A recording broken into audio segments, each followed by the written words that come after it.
So it is something like you throw an iron ball on a tissue paper and the tissue paper bounces back. So quite surprising.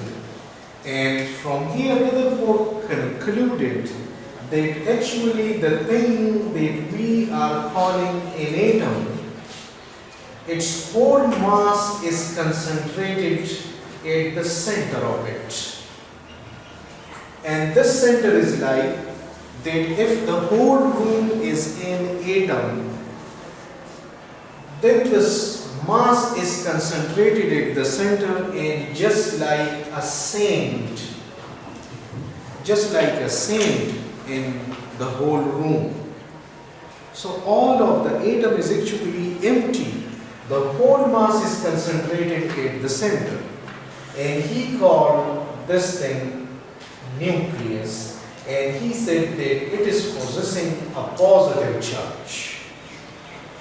Because the alpha particles are also positive particles, and they were reflected by this positive core of the atom. And he termed this thing is the nucleus. Now, how heavy this thing is? If I fill a teaspoon of the nucleus matter, like all the teaspoon is having nuclei, then it will be approximately 500 million tons of mass. So you can imagine how dense this mass is, how concentrated this mass is. 500 million tons of this, and later on it was confirmed that actually this positive core, which we call the nucleus, are in reality protons. They are particles and they are actually protons. So the nature of the element can be changed when the number of protons will be changing. Like hydrogen is having 1 proton, helium is having 2 protons, lithium having 3 protons, and so on. You reach, for example, 79 protons and it will be gold. You reach 92 protons and it will be uranium. So the practice which was over here, that they wanted to change silver into gold, here they came to know that unless and until you change the number of protons, you cannot change one element into another. Like you remove one atom from gold, one proton from gold, it will become silver atom, right? So they came to know about this fact, that it is the number of protons which is changing the nature of the material. Okay. And then in 1932, you can look here, 1911, so almost after 20 years, means 2 decades passed, and then James Chadwick was a person who discovered that this positive core is not only having protons but also some neutral particles, and those neutral particles were named as neutrons. So neutrons in combination with protons were called nucleons. And why this nucleon's name was given? Because inside a nucleus, you cannot recognize which one is neutron and which one is proton. Because at one instant, one will be neutron, the other instant it will be proton. So they are not recognizable inside a nucleus. So that's why they were called as nucleons. And then this was a question that electron was also found in that time. Electron, its actual name was actually negatron, but later on it was changed because due to the negative charge it was given negatron, but then it was changed to electron. So this was a basic question, that whether electrons, protons and neutrons are the building blocks of a material, like they are no more further divisible. This was a question, and then people came to know that yes, this electron is a fundamental particle. It is no more further divisible, and yet some people are trying to divide this one into its constituents, but no success so far. But this one and this one, the nucleons were actually not the fundamental. They were further divisible, and it came to the knowledge that these are made of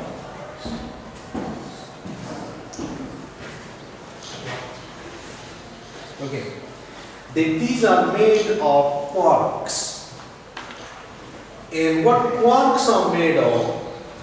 Made of strings. Later on these were this. And yet this thing is going on, that what the strings are made of and so on. But at this point we will stop here. We will not go further into this one, but we will address the two big questions.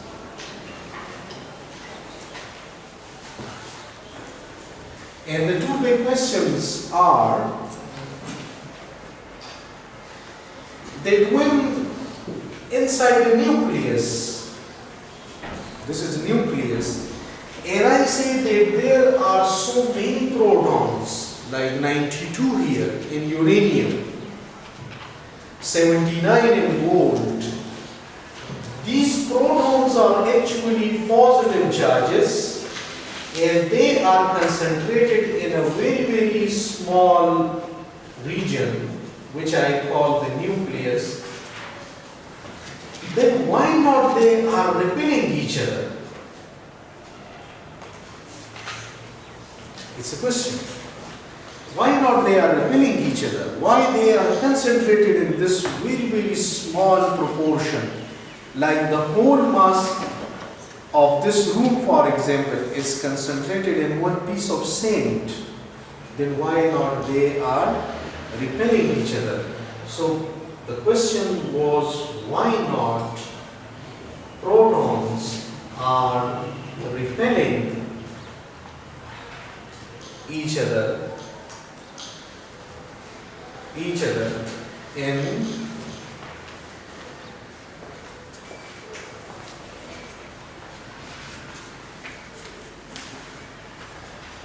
why not protons are repelling each other inside a nucleus? This was a question. And now it was also came into knowledge that if this is a nucleus,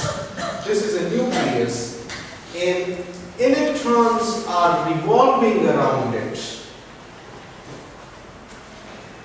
The next question was, if electrons are revolving around it, electron is a charged particle, and we know about a charged particle.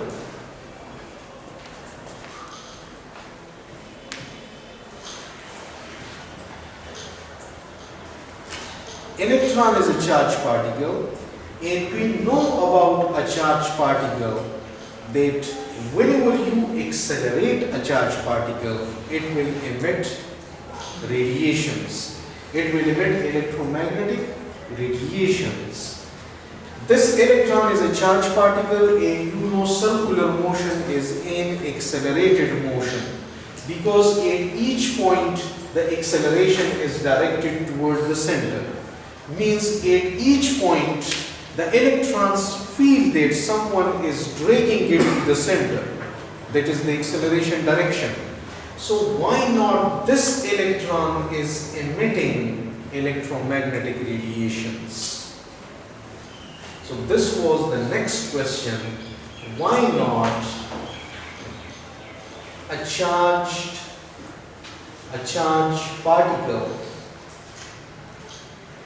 particle which is electron is not radiating, even it is accelerated. It is an accelerated charge and it is not emitting electromagnetic radiation. So these two big questions, they establish two fields of physics. One was nuclear physics, which addressed this issue, that why not inside nucleus protons are repelling each other, and this one, why not an electron is radiating electromagnetic waves. This generated or the field which came into being due to this is the quantum mechanics. So two fields of physics were established in order to answer these questions. Right? We will not go into discussion of the nuclear physics, but our subject is quantum mechanics. So we will consider the quantum mechanics case. Now inside the quantum mechanics case, we know that people were thinking that matter and waves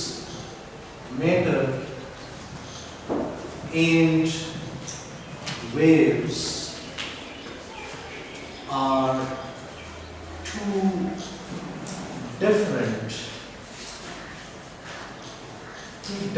things.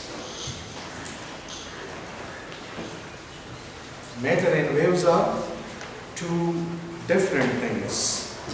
But there was an experiment which was done by in 1801. This experiment was done by Thomas Young. And Thomas Young did this experiment. So Thomas Young did this double slit experiment, which was a double slit experiment. What he did, that he just designed two slits, and light, for example, it was shine on those slits. This was S1 and this was S2. And then he observed that there was a maximum here and a maximum in front of this one. So, like when over here we are having a maximum and over here a maximum, these two can combine and we can have the resultant of this is like this, because the central point, it will come here. When you add up the intensity 1 and the intensity 2, so this will be the intensity which is I1 plus I2. Both the intensities will add up and we will have some pattern there. But what about